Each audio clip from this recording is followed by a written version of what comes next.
벌거벗은 한국사 고려편 제1장 벌거벗은 고려건국시조. 태조 왕고는 왜 29명의 부인을 맞이했나? 우리 역사의 흐름을 머릿속에 한번 그려볼까요? 고조선 고구려와 백제, 신라, 발해, 통일, 신라. 그리고 그 다음은 무엇일까요? 곧바로 고려가 시작되었다고 생각할 수 있겠지만요. 사실 그 사이엔 후삼국이 있었습니다.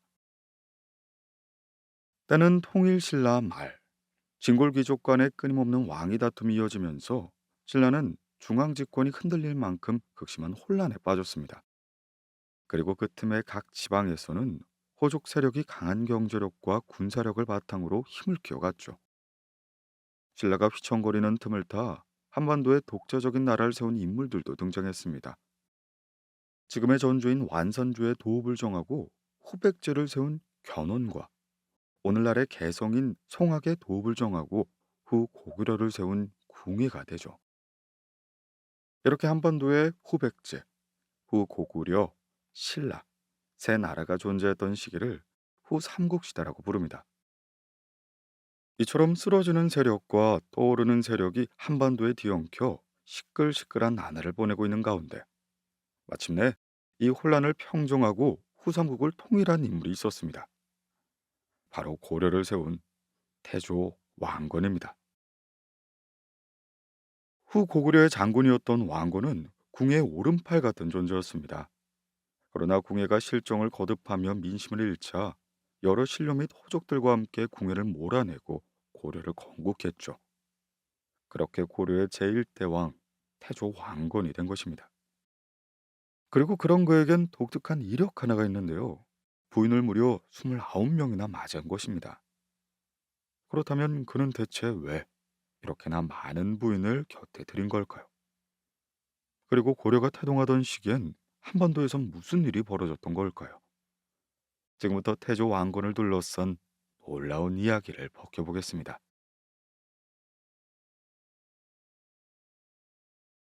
혼란의 후삼국 시대, 나주를 정벌하라. 왕건은 본래 송악에서 대대로 해상무역에 종사하며 부를 축적해온 호족 집안 출신이었습니다. 공예가 후 고구려를 건국하기 이전 일찍이 아버지와 함께 궁예에게 기입을 하였죠. 특히 왕건은 궁예가 세력을 확장하기 위해 벌인 크고 작은 전투에서 혁혁한 공을 세우게 됐고 궁예의 두톤심을 받게 되었죠. 900년 지금의 충청도와 전라도 일대 후백제에 들어서고 이듬해 강원도와 경기도 황해도 일대에 후 고구려가 들어서면서 경상도 일대의 신라와 함께 한반도의 삼각구도가 형성되었습니다. 영토와 세력 확장으로 다툼을 벌이던 견훤과 궁예가 새 나라를 세우면서 본격적인 후 삼국시대의 폼을 열었던 거죠. 누가 한반도의 주도권을 거머쥘지 후 삼국 간의 견제가 극에 달았던 903년 어느 날 궁예는 부하장수였던 왕건을 급히 불렀습니다. 그리고 이렇게 말했죠. 나주로 가라. 궁예는 왕건에게 나주 일대를 점령하라는 특별 임무를 맡긴 겁니다. 지금의 전남 나주시가 바로 그것인데요. 한반도 서남부에 위치한 나주는 여러모로 이점을 두루 갖춘 지역이었습니다. 첫 번째는 곡식이 풍부한 곡창지대란 점이었죠. 끊임없는 영토 전쟁을 벌이던 후삼국 시대, 나주는 전쟁에서 가장 필요한 물자 중 하나인 군량미를 확보해 줄 수 있는 땅이었습니다. 두 번째, 지리적으로 중요한 항구가 있었습니다. 나주는 이 무역항을 통해 한반도 내에서의 무역은 물론이고 중국과의 해상 무역으로도 크게 번창하고 있었어요. 어느 나라든 나주를 차지한다면 외교적, 경제적으로 중요한 요충지를 넣는 셈이었습니다. 물론 대외적인 교류와 경제적인 요건만 가지고 궁예가 나주를 점령하라고 한 것은 아니었습니다. 만약 후 고구려가 나주를 쳐서 이곳을 장악했다면 후백제는 뒷마당에 적국을 두게 되는 꼴인 거죠. 자, 이처럼 경제적 요소, 외교적 요소는 물론 군사적으로 중요한 땅인 나주를 차지하기 위해 궁예는 가장 신뢰하는 장수인 장권을 보냈던 겁니다. 전쟁터로 떠나는 길에 만난 운명 같은 첫사랑. 후삼국의 패권을 쥘 수 있는 나주를 차지하기 위해 왕군은 대군을 이끌고 남쪽으로 향하게 됩니다. 당시 후 고구려의 수도 송악에서 남쪽 지방인 나주로 가기 위해서는 서해를 통해 바다를 건너야만 했죠. 그리고 서해로 가려면 먼저 송악과 거의 나란히 붙어 있는 지금의 황해북도 개풍군 지역의 정주라는 곳을 반드시 거쳐야만 했습니다. 즉 정주란 송악에서 서해로 가기 위한 출구였던 셈이었죠. 게다가 정주는 전투함이 모여있던 거대한 항구이기도 했거든요. 수군을 정비하고 군함을 수리하는 등 나주로 출격할 만반의 준비를 갖추기에 가장 안성맞춤인 땅이었던 겁니다. 그렇게 왕고는 해상 전투에 강한 수군을 이끌고 정주 땅에 도착합니다. 앞으로 치르게 될 치열한 전쟁을 앞두고 왕고는 잠시 버드나무 아래에서 쉬고 있었어요. 그리고 그때 왕고는 우연히 근처 시냇가를 보다 순간 멍해지고 말았습니다. 시냇가에 무척 아름다운 여인이 서 있던 거였죠.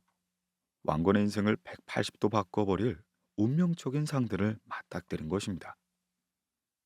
왕건은 그 여인을 보자마자 첫눈에 반해버렸고 자신도 모르게 가까이 다가가 말을 건넸습니다.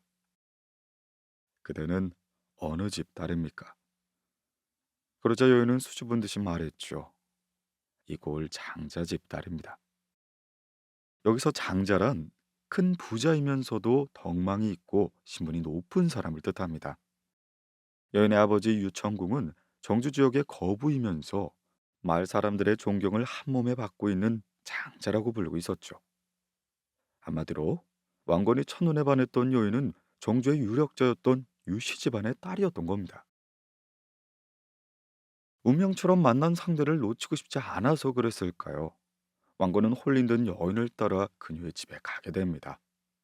그리고 그곳에서 유씨의 아버지 유천궁을 맞닥뜨리게 됩니다. 딸을 따라 집까지 쫓아온 낯선 남자를 본 유천궁의 반응은 과연 어땠을까요? 웬 사내 자식이냐며 당장 집에서 내쫓았을까요? 아닙니다. 왕건을 본 유천궁은 그를 반갑게 맞이하고 극진하게 대접해 줍니다. 왕건뿐만 아니라 왕건이 거느린 군사들도 배부르게 먹을 수 있도록 넉넉한 음식까지 제공했죠. 유천궁은 딸을 따라온 낯선 사내를 왜 그렇게 환대한 걸까요? 그리고 왕건이 찾아온 그날 밤 유씨 아버지 유천궁은 성대한 환대도 모자라 처음 본 왕건에게 은밀한 제안을 합니다. 태조의 잠자리를 모시게 하였다. 고려사 88권 멸전 태조우비 신의 황후 유씨. 유천궁이 왕건에게 자신의 딸과 동침할 것을 제안한 겁니다. 사실 유천궁에겐 속내가 있었는데요. 이미 유천궁은 왕건이 후 고구려에 뛰어난 장군이자 이름난 인물이라는 사실을 알고 있던 겁니다. 그래서 자신의 딸과 왕건을 맺어준 다음 왕건을 통해 후 고구려의 중앙정기에 진출하리란 거대한 꿈을 품었던 것이죠. 갑작스러운 유천궁의 제안을 받은 왕건의 반응은 어땠을까요? 왕건은 유천궁의 제안을 받아들이고 첫눈에 반한 유씨 여인과 하룻밤을 보내게 됩니다. 근데 여기서는요, 왕건의 치밀한 계산 또한 숨어 있었습니다. 왕건 역시 유씨 집안의 내막을 알았던 거죠. 왕건이 앞으로 서해 나가는 관문인 정주에 머무를 때 정조의 유력자 유천궁 집안으로부터 군사나 식량 등의 도움을 얻을 수 있다고 생각했던 겁니다. 왕건 또한 경제적으로나 군사적으로 큰 도움을 받을 수 있는 유씨 가문과 혼인해야겠다고 다짐했으리라 추측해 볼 수가 있는 거죠. 또한 이때 왕건의 나이는 무려 26살이었습니다. 당시 10대 후반이나 20대 초반엔 대부분 혼인했으니 왕건은 혼인이 꽤나 늦은 상태였죠. 그렇게 비교적 늦은 나이에 만난 여인인 만큼 왕건도 첫눈에 반한 유씨는 소중한 인연이었겠습니다. 자, 하지만요. 왕건이 유씨와 보낸 단꿈 같은 시간은 오래가지 못합니다.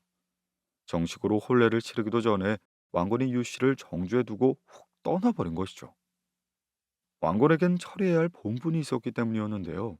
궁예의 명을 받아 나주 지역을 점령하러 가는 길이었기에 더 이상 시간을 지체할 수가 없었던 것입니다. 왕건이 떠난 후에 유 씨는 어떻게 지냈을까요? 기약도 없이 떠난 왕건을 애타게 기다렸습니다. 후고구려에 유능한 장수인 왕건인 만큼 금방 승리를 거머쥐고 돌아오리란 희망을 품고 있었죠. 그러나 어찌된 일인지 하루, 이틀, 일주일, 그리고 몇 해가 지나도록 왕건에 대한 어떠한 소식도 들려오지 않는 겁니다. 결혼을 약속한 상대가 몇 년이 지나도 아무 소식도 없으니 영영 만나지 못하는 건 아닐까 불안한 마음도 조금씩 커져갔죠. 유 씨는 왕건이 돌아오리라 믿으며 기다렸지만 점점 홍기가 차는 딸을 바라보는 아버지 유청국의 속은 바싹바싹 말라갔을 겁니다.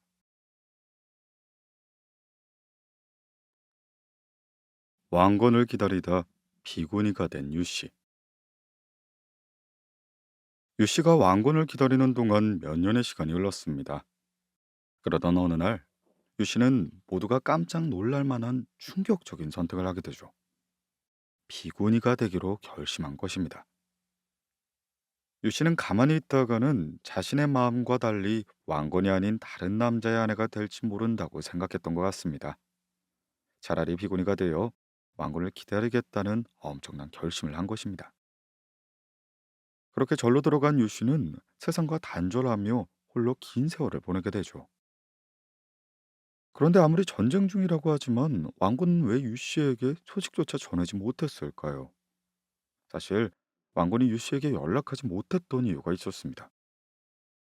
당시 후고구려를 통치했던 궁에는 점차 힘을 키워나가는 부하들을 보면서 혹시나 그들이 자신의 자리를 위협할까봐 불안해하고 있었습니다.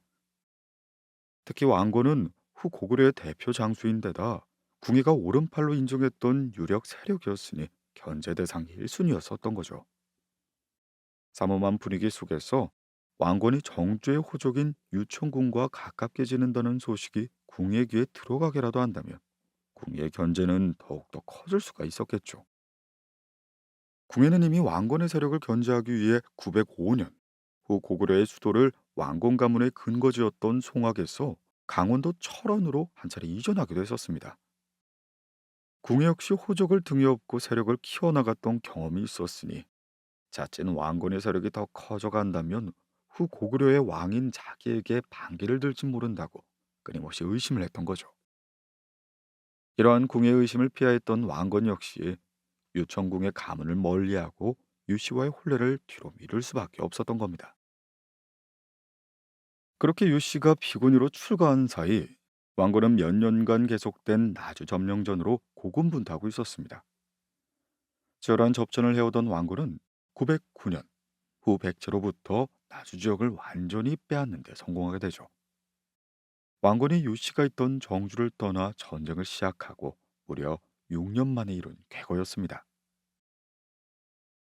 그렇게 왕건은 나주 지역의 군사를 주둔시켜 방어선을 단단히 구축한 뒤 본국의 수도인 철원으로 되돌아가 합니다. 그리고 철원으로 돌아간 왕건은 급하게 무언가를 진행하기 시작하죠. 자신의 혼인 준비를 말입니다. 왕건 역시 전쟁터에서도 유씨를 잊지 못했거든요. 그리고 나주를 점령하고 귀환하는 길에 정주를 지나면서 유씨가 비구니가 되었다는 소식도 들었고요. 그동안 전쟁과 정치적인 상황 때문에 유씨를 데려오는 일이 조심스러웠지만 유씨가 자신을 기다리며 비구니까지 되었으니 더 이상 그녀를 그대로 둘 수가 없었습니다. 그렇게 왕건과 유씨는 만난 지 6년 만에 드디어 혼례를 치르게 되던 거죠.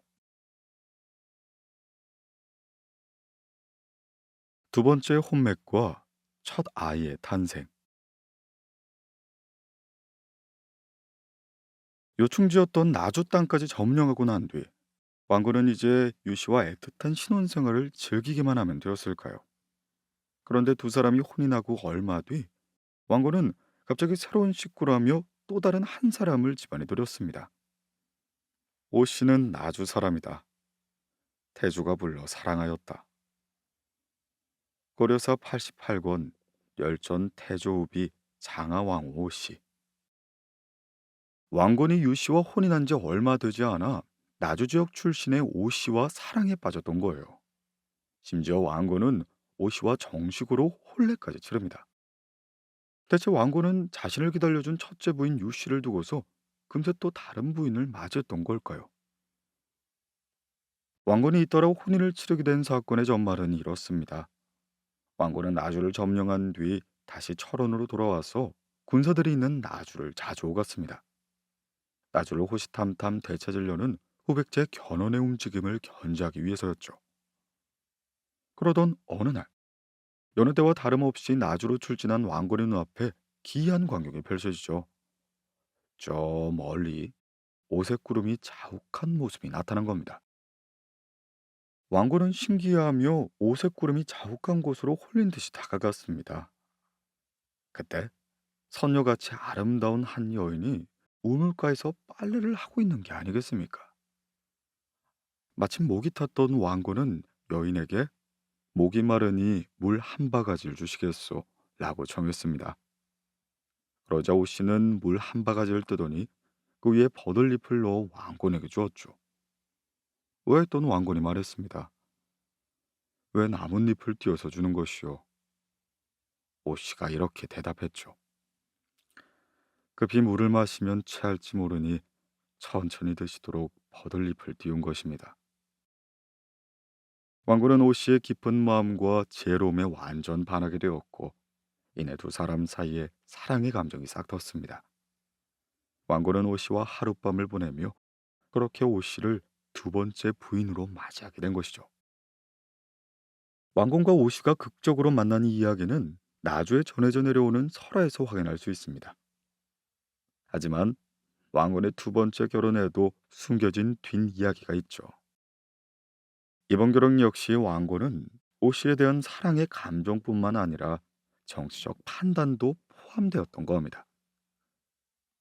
전남 나주는 후백제 배후의 위치에 있어 전략적으로 중요한 지역이라고 했죠. 왕건 군대가 계속 나주에 주둔하려면 나주 호족들의 조력이 필요했습니다. 바로 오씨가 나주 유력 호족의 딸이었던 겁니다.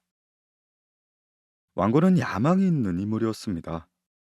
자신의 편이 되어줄 호족이 필요했던 상황에서 왕건은 혼인으로 끈끈한 자신의 편을 만드는 일, 즉 혼맥을 통해 또다시 자신의 세력을 키우게 된 것이죠.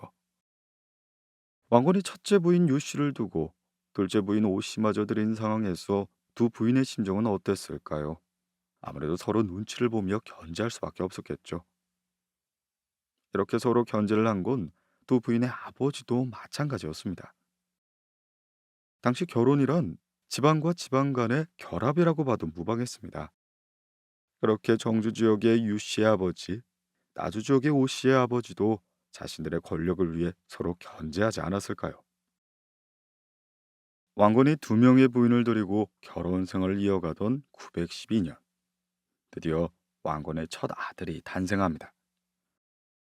첫째 부인 유 씨와 둘째 부인 오 씨 중 과연 누구의 아들이었을까요? 왕건이 첫 아들을 낳은 건 바로 둘째 부인 오 씨였습니다. 유 씨보다 혼인은 늦었으나 먼저 아들을 낳은 것이죠. 그런데 오 씨 부인의 출산에는 충격적인 이야기가 숨겨져 있습니다. 사실 왕건은 둘째 부인이 아이를 낳는 것을 원치 않았다고 해요. 실제로 오 씨와는 자식을 보지 않겠다는 충격적인 발언까지 했습니다. 왕후의 집안이 측미함으로 임신시키지 않고자 하였다. 고려사 88권 열전 태조 후비 장하왕후 씨. 측미라는 말은 가난하고 출신이 변변치 않다는 뜻입니다. 즉 오씨 집안 세력이 약하므로 왕건이 오씨를 임신시키려 하지 않았다는 말이 되죠. 오씨 부인의 집안은 부유한 나주의 토 세력이었습니다. 하지만 둘째 부인인 오씨 집안보다 첫째 부인인 유씨 집안의 세력이 더 컸던 것으로 보이죠. 그래서 왕건은 유씨에게서 아들을 얻는 게 더 합당하다고 생각했던 겁니다. 그러면 이렇게 단호하게 선언까지 한 마당에 오씨는 어떻게 임신을 했던 걸까요? 아이를 갖고 싶었던 오씨는 왕건에게 적극적으로 구애를 했고 각고의 노력 끝에 아이를 갖게 된 것입니다. 그렇게 태어난 왕건의 첫 아들의 이름은 왕무. 본인의 뜻과 달리 오씨가 낳은 아들이었지만 왕고는 첫 아이자 맏아들인 왕무를 몹시 아끼고 예뻐했습니다. 첫 아들이 태어나고 아버지가 된 왕고는 장수로서의 삶도 승승장구하기 시작했죠. 왕건이 전쟁에 나갈 때마다 든든한 경제력과 군사력을 가진 부인들의 집안은 큰 도움이 되었죠. 얼마 후 왕건은 지금의 국무총리격으로 아주 높은 관직인 희중 자리에까지 오르게 됩니다. 명실상부한 후 고구려의 인자 자리에 올라서게 된 것이죠.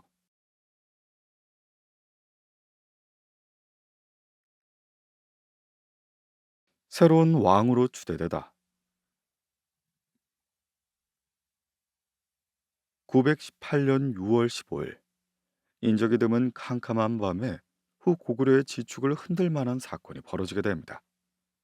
사건은 왕건의 집에서 시작되었죠. 누군가 어둠을 틈타 왕건의 집 문을 세게 두드린 것입니다. 집에 있던 왕건은 한밤중에 이게 무슨 소란인가 하고 문을 열자 후 고구려의 핵심 신료들이 문 앞에 서 있는 게 아니겠습니까? 홍유, 배영경, 신순겸, 복지겸이라는 네 명의 신료들이었습니다. 그들은 대뜸 무릎을 꿇더니 왕건에게 말합니다.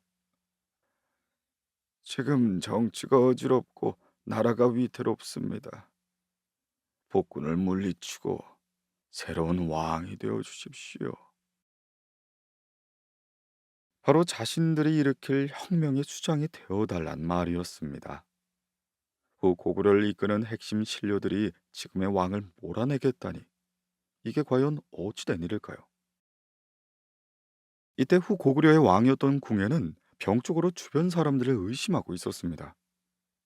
죄 없는 승려를 때려 죽이는가 하면 부인 강씨가 바람을 피우는 걸 관심법으로 봤다며 불에 달군 새망망이로 찔러 죽이는 등 끔찍한 만행을 저지르고 있었던 거죠.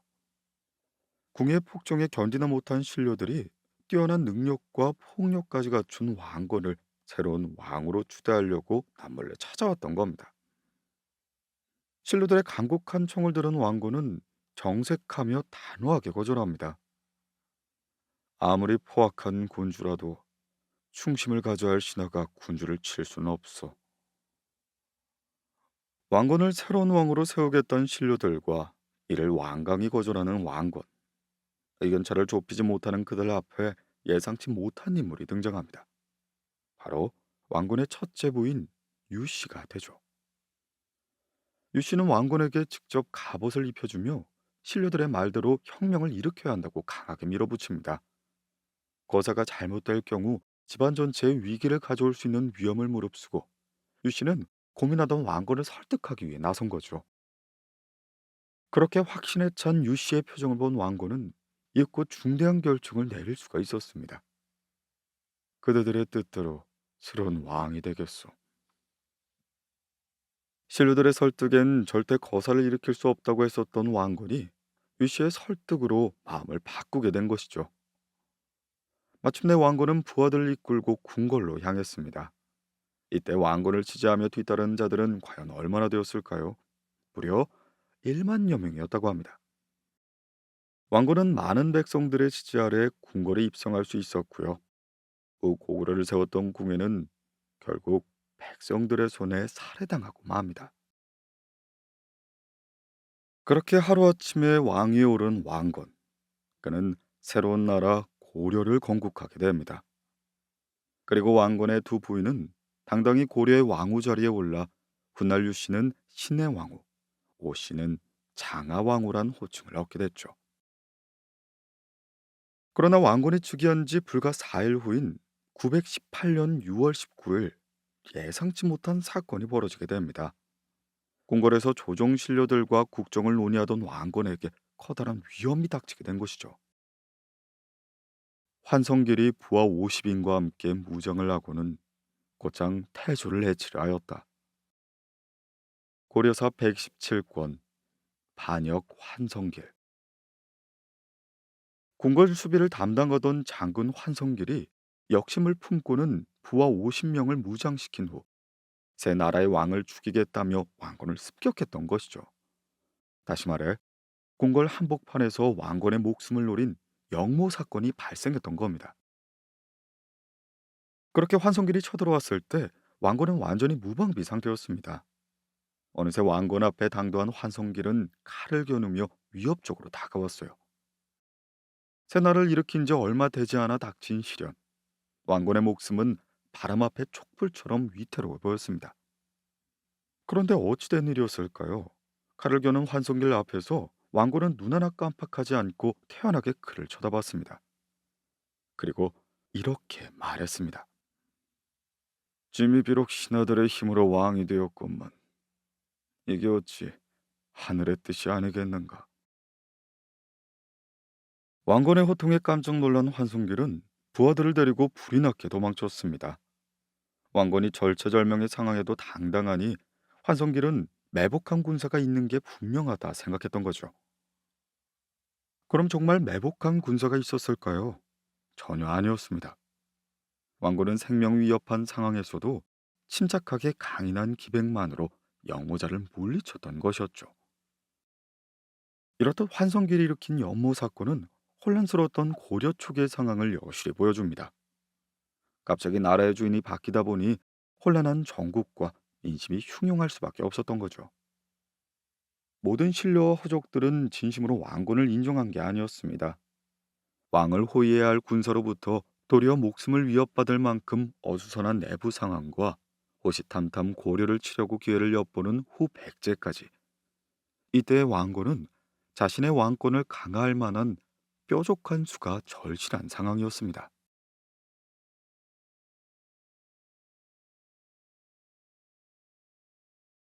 왕권 강화를 위한 왕권의 특급 계책. 새나라 고려를 세운 왕건에게는 무엇보다 자신을 믿고 충성을 바칠 신하들이 필요했습니다. 고심을 거듭한 왕건은 왕권 강화를 위한 특단의 계책을 내놓게 되죠. 바로 또다시 새로운 부인을 맞이하는 것이었습니다. 그렇게 왕건은 두 명의 새로운 부인을 맞이하죠. 제3비 신명 순성왕 태후, 제4비 신종 왕태후가 됩니다. 여기서 새로운 부인들의 출신 지역을 살펴볼 필요가 있습니다. 먼저 제3비는 충주 지역 호족의 딸이었죠.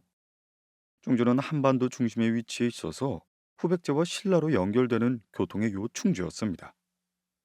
남각을 끼고 있어서 수로를 이용하기에도 용이했고요.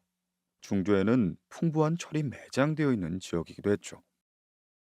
철은 전쟁에 필요한 무기나 농기구를 생산할 수 있으니 그야말로 충주는 금사라기 땅이라 할 수 있었습니다. 그리고 제4비는 황해도에 있는 황주 지역 호족의 딸이었어요. 황주는 통일신라 시대부터 북쪽 국경을 수비하기 위해 막강한 군사를 상주시키던 군사 요충지였죠. 게다가 황주라는 지역이 고려의 수도를 기준으로 북쪽에 위치한 점도 주목할 만합니다.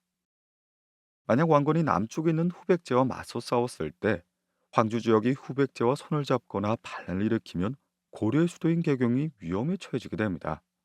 그러니 왕건에겐 고려의 안정을 위해서라면 황조 호족의 딸과의 혼인이 중요하게 작용을 했을 것이었죠. 이처럼 왕건이 새롭게 맞이한 부인들은 각 지방 유력 호족의 딸이었습니다. 호족을 자신의 편으로 포섭하기 위해 왕건은 정략 혼인이라는 방법을 취했던 겁니다. 그리고 왕건이 내린 특급 계책은 여기서 끝나지 않았죠. 호족들에게 우리는 하나다라는 강한 유대감을 심어주기 위해 사성 정책을 시행하게 됩니다.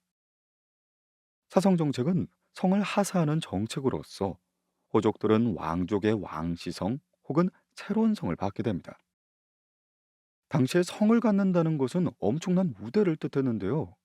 심지어 왕건과 같은 개성왕씨를 쓴다는 것은 왕실의 임원, 즉 한가족으로 묶인 것을 의미했습니다. 그렇게 호족들에게 성을 부여함으로써 소속감과 자부심을 불어넣고 왕건의 측근으로서 똘똘 뭉치게끔 만들 목적이었던 거죠. 이처럼 왕건은 혼맥과 사성 정책으로서 왕권을 점차 안정시켜 나아갔습니다.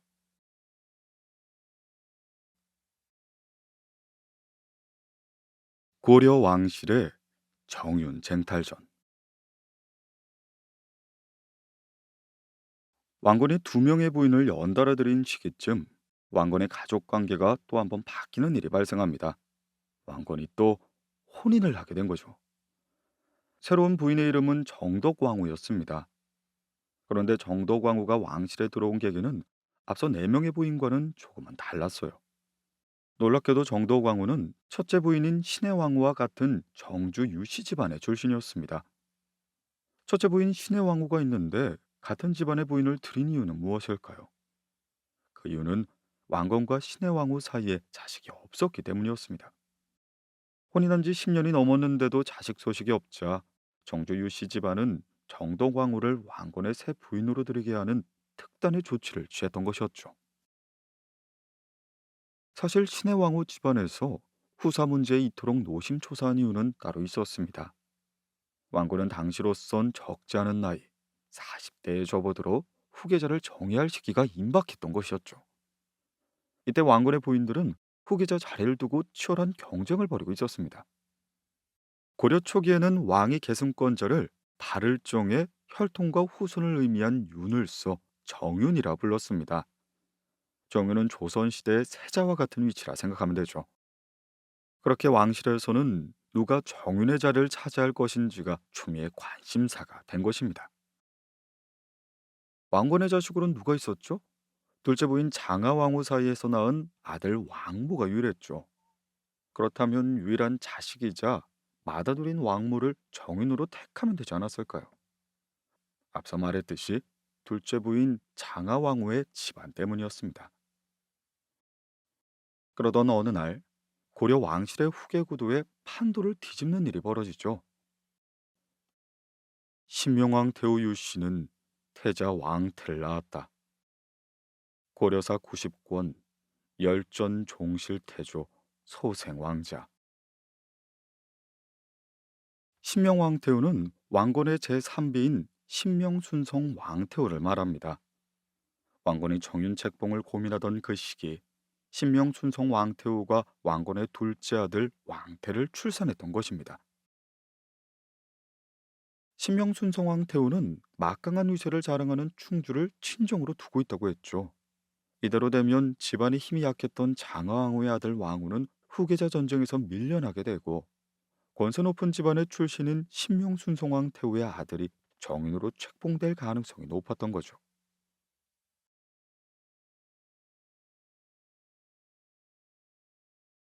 후계자 선종을 주도하는 보이지 않는 손.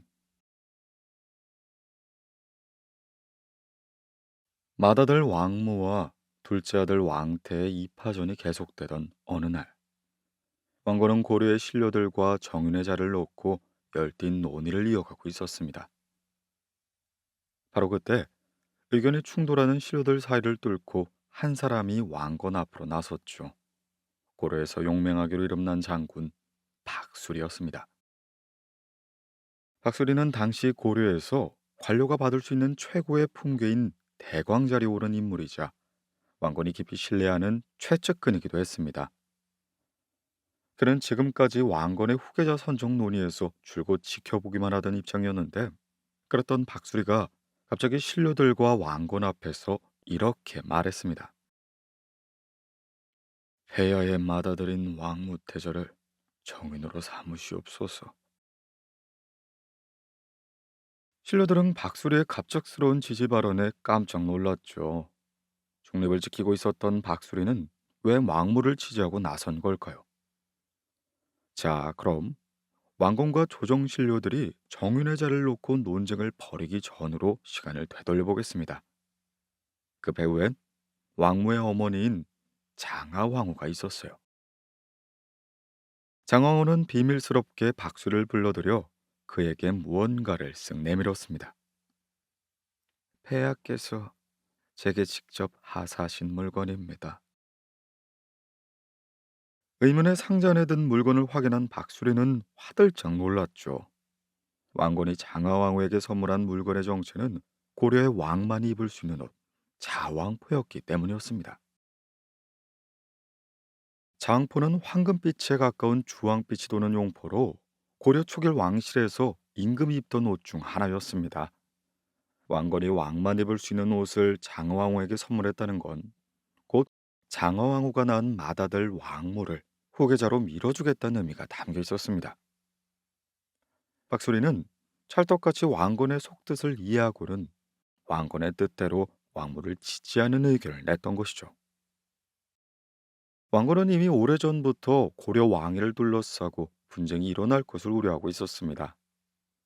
고려 초기 명확한 왕위 계승 원칙이 없었기 때문이었어요. 만약 집안의 세력에 따라 후계자 계승이 이뤄진다면 세력의 크기를 정확히 재거나 딱 잘라 얘기할 수 없는 불명확한 기준이 됩니다. 고민 끝에 왕건은 장자 계승이 합리적인 방안이라 생각했던 것이죠. 다만 왕건이 대놓고 왕무를 정윤으로 책봉하려고 했다면 왕무의 정윤 책봉을 막으려는 신료들의 극심한 반대에 부딪혔을 겁니다. 게다가 각 지역의 호족들로부터 나주호족 집안인 왕무를 편애한다는 오해를 받게 되겠죠. 하여 왕건은 측근 박술리를 이용해 정윤 책봉을 주도하려 했던 것입니다. 이렇던 왕건은 혼맥을 통해 세력을 넓혀가면서도 앞서 일어날 분쟁을 예측하면서 자신이 원하는 방향으로 흘러가게끔 철두철미하게 판을 주도하고 있었습니다. 안정적인 국정 운영을 꿈꾸면서 고려의 내부의 문제들을 차근차근 해결해 나가고 있었던 것이죠.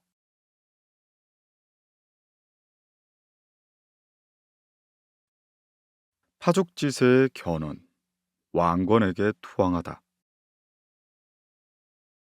불안정했던 고려의 내부도 혼맥을 통한 왕건의 왕권 강화로 서서히 안정을 되찾아가고 있었습니다. 그러던 927년 9월, 왕건의 치세가 안정되고 있었던 그때 고려 전체가 경악에 빠질 만한 사건이 터지고야 말죠. 후백제의 왕 견훤이 기습적으로 신라를 공격했던 것입니다. 금세 신라의 수도 경주까지 점령한 견훤은 신라의 제55대 왕 경혜왕을 자결하게 하고 허수아비 왕을 세운 뒤 신라 왕실을 손에 넣게 됩니다. 그리고 이런 판세라면 후백제가 삼국을 통일할 수도 있는 위기의 상황이었죠. 왕건은 최대의 숙적 견훤의 기세를 어떻게든 꺾어야만 했습니다. 태조는 정예의 기병 5천 명을 거느리고 견훤을 공산 아래에서 기다렸다가 크게 싸웠다. 삼국사기 50권 열전 견훤. 왕건은 견훤이 신라를 혼란에 빠뜨린 뒤 지금의 대구에 있는 팔공산을 거쳐 후백제로 돌아갈 계획이라는 정보를 입수합니다. 이에 5천 명의 기병을 이끌고 견훤의 회공길을 치기 위한 매복 작전을 펼치기로 준비하죠. 만약 이 작전이 제대로 먹힌다면 견훤의 목숨을 노릴 수 있는 절호의 찬스였던 겁니다. 그렇게 견훤의 후백제군을 맞닥뜨린 왕건의 고려군. 왕건은 고려군을 이끌고 견훤의 후백제군을 기습 공격하게 됩니다. 이 전투를 공산 전투라 부르죠. 결과는 어떻게 됐을까요? 아쉽지만 왕건의 참혹한 대패가 났습니다. 고려군은 거의 전멸되었고 왕건은 후백제군을 피해 갑옷까지 벗고 허둥지둥 도망쳐야만 했죠. 그렇게 후백제군에게 비참하게 패배한 후 왕건은 계속해서 수세에 몰립니다. 심지어 기세가 한껏 오른 견훤에게 장하왕후의 고향인 나주까지 빼앗기고 말았고요. 그러던 935년 왕건의 입장이 완전히 뒤바뀔 엄청난 일이 벌어집니다. 누군가 왕건에게 도움을 요청했던 것인데요. 상대는 다름이 아닌 왕건의 최대 라이벌인 견훤이었던 겁니다. 기세 좋게 신라와 고려를 위협하던 견훤이 고려에게 기부하고 싶다는 파격적인 의사를 밝혔던 것이죠. 대체 그에게 무슨 일이 일어났던 걸까요? 전말은 이러했습니다. 견훤에겐 10여 명의 아들이 있었는데 그중 넷째 아들 금강을 특히 사랑했던 견훤은 금강을 후계자로 삼고 왕위를 계승하려고 했죠. 그러자 견훤의 맏아들이었던 신검이 이에 앙심을 품고 반란을 일으켰던 것입니다. 신검은 아버지인 견훤을 폐위시킨 뒤 금산사라는 절에 유폐시켜 버렸는데 이에 간신히 도망친 견훤은 하루아침에 후백제의 모든 실권을 잃고 왕건에게 투항하는 신세가 되어버린 겁니다. 허나 적국에 투항한 견훤은 언제든 마음을 바꿔 왕건을 배신할 가능성도 배제할 수가 없었죠. 이에 왕건은 견훤을 자신의 사람으로 만들 계책을 세웁니다. 지금까지 왕건이 실행해온 특별한 계책, 헌맥으로 말이죠. 왕건은 견훤의 외손녀인 동산원 부인과 정략혼을 하기로 합니다.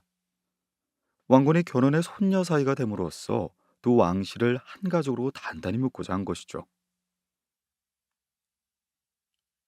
삼국 통일의 마침표, 고려 역사의 서막.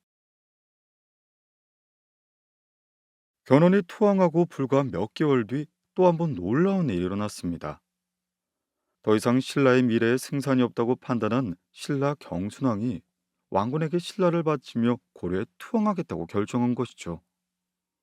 천년의 역사를 지닌 신라가 멸망하는 순간이었습니다. 그렇게 신라가 멸망하고 얼마 뒤 고려 궁궐은 또 한 번 시끌벅적해졌습니다. 왕건이 다시 한번 새로운 여인과 혼례를 올렸거든요. 이번 혼인 상대는 신성왕태후로서 신라 경순왕의 사촌이었습니다. 고려 왕실과 신라 왕실이 사돈을 맺게 된 것. 왕건이 신라 왕실의 일원이 된다는 건 왕건에 대한 신라인들의 거부감을 없애는 일이었습니다. 이렇게 혼맥을 통해 왕건은 신라 왕실의 정통성을 가져갈 수도 있었고, 신라 왕실은 물론 백성들까지 포섭할 수 있게 된 것이죠. 그렇게 936년 신라가 고려에 흡수된 지 불과 1년 뒤 마침내 후백제의 신검이 왕건에게 백기를 들고 투항해 옵니다. 신라에 이어 후백제가 멸망한 것이죠. 왕건이 즉위한 지 18년 만에 간절히 꿈꾸던 삼국 통일을 이뤄내는 순간이었습니다. 그리고 그때 그의 곁엔 29명의 부인이 있었고 말이죠. 자, 29번의 혼인. 지금 들으면 너무나 이상한 이야기입니다만 그 뒷이야기를 살펴보면 왕건의 정략 혼인이 흩어져 있던 호적 세력을 하나로 모으고 고려를 치세할 수 있게 한 기막힌 선택이었음을 알 수가 있습니다.